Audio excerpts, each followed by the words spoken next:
बेइज्जती करा दी, वहाँ पर प्रेस कॉन्फ्रेंस में जवाब ही नहीं दिया, वहाँ से भाग गए।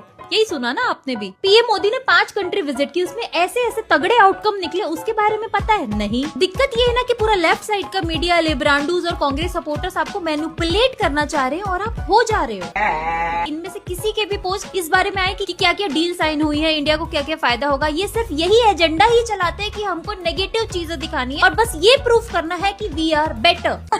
वो राहुल गांधी का तो फिर भी लॉजिक समझ आता है कि चलो वो ये नहीं करेगा तो कभी सत्ता में आ ही नहीं पाएगा, पर ये सो कॉल्ड इन्फ्लुएंसर्स अब पैसे लेके इतना बिक जाते हो कि अपने देश के अगेंस्ट में काम करने लगते हो। कहाँ हमारे सेना जवान अपनी जान गंवा रहे इस देश की आन बान शान बचाने में, आप ऐसे ही गवा दे रहे हो एक फोन का स्क्रीन ऑन करके।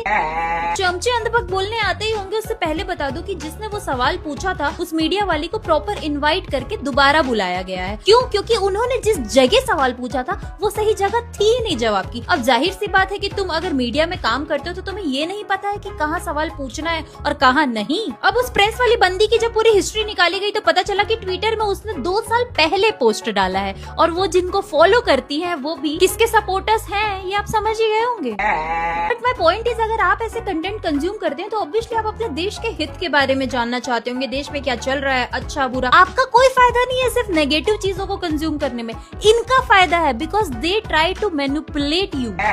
देश के बारे में सोचना, गलत पे सवाल उठाना और सिर्फ गलत ही देखना, दोनों में बहुत फर्क होता है। जागरूक बनिए, इनका फायदा है आपका नहीं।